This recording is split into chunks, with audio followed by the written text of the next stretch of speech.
Hello everybody, my name is Ann, and today I'll talk about people who are affected during COVID-19. COVID-19 is an infectious disease from Wuhan, China, with ability to infect very fast and easily. After 8 months, coronavirus has been the world's biggest pandemic in this whole century. The reason why it became the biggest pandemic in this whole century because it infected more than 200 countries, infected 14 million people, made 500,000 deaths.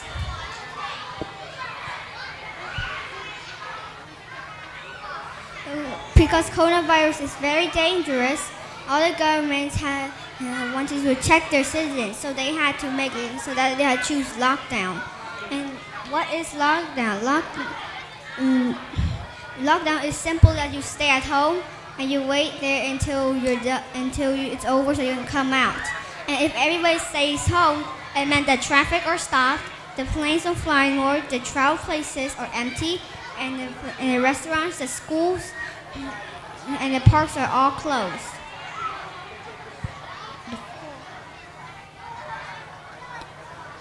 So when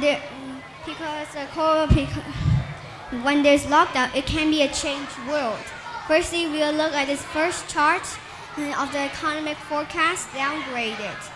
You can see before the light blue or before coronavirus, you can see increasing, but after coronavirus, you can see them decreasing. So, what are the results if this happens? That means the results are the rate of unemployment will increase. So our first example, now we will look at the second chart. Our first example, China and U.S. are the two countries that has the most rates of unemployment.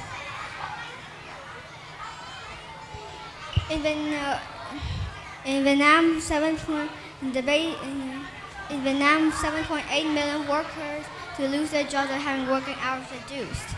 But that was the economy. What about the health? Our first victim is affected mostly by COVID-19 is the patients and their family. Why are 14 million people infected means 14 million people have suffered the pain of physical health and mental health.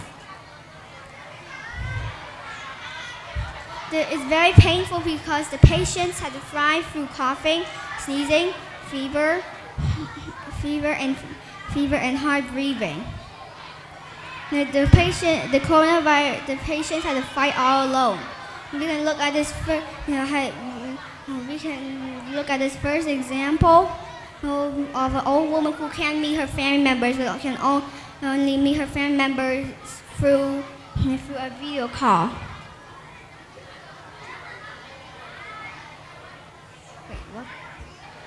Our next victim is the old people. The first chart over here is the infected, and the second chart is the death, and the second chart over here is the deaths. 83% of those who succumbed to COVID-19 infection were over the age of 50. 80% of the deaths were all over 50 years old. So that meant that the old people are at high risk from being affected by COVID-19. Our next victim, our third victim, is the poor people and low-income people. Why you're in here? Because there are two reasons. Firstly, because they have assets and saving money. Second, that because they do the job to get unemployment very easily by COVID-19. COVID-19 will affect households in many ways, including job loss, high prices, rationing of food and other basic goods, and disruption to healthcare services and education. The ABC News report said that 500 million people can be pushed into poverty by coronavirus. Our fourth victim is the girls and the young girls. Why are in here too? Because there are two reasons. The first reason is gender prejudice. In Islamic countries, Asia and Africa, there's gender prejudice. And what is gender prejudice? gender prejudice is simply that they choose the boys are more important than the girls. The second is because they do the low-income jobs. You can see the people when you're driving.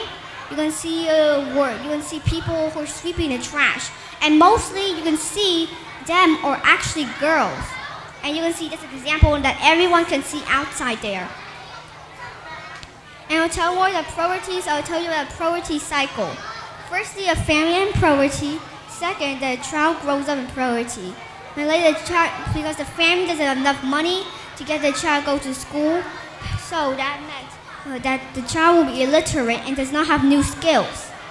And then the child grows up and struggles to get a job, but then fails to escape the priority cycle. And later, the child has a family on priority and starts back all up and starts back again. I want to talk about the real heroes during COVID-19. The real heroes are the politicians, the doctors, the nurses, the scientists, and the volunteers, and the police. My family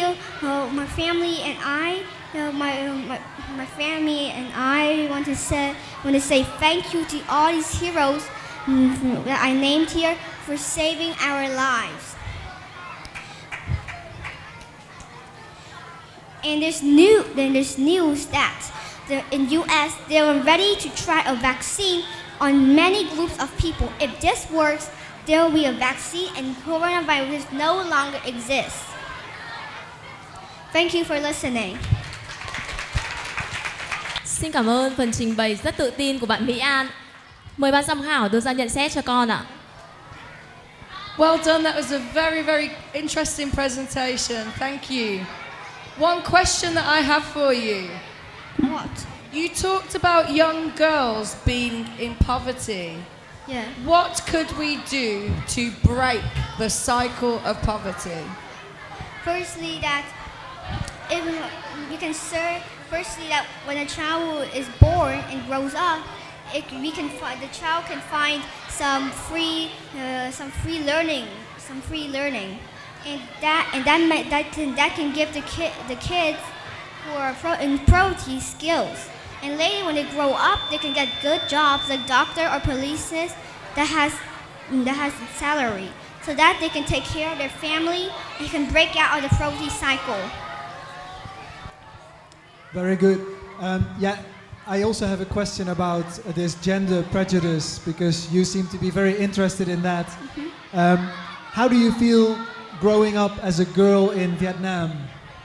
I think that if I'm in gender prejudice, 100% I can be attacked by men and I stay home.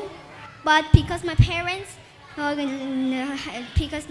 skills, and none of my parents doesn't go to school, so that meant that I'm not in gender prejudice. And when I grow up, I won't get attacked by the men. Very good. Thank you very much. Xin cảm ơn phần trình bày của Mỹ An.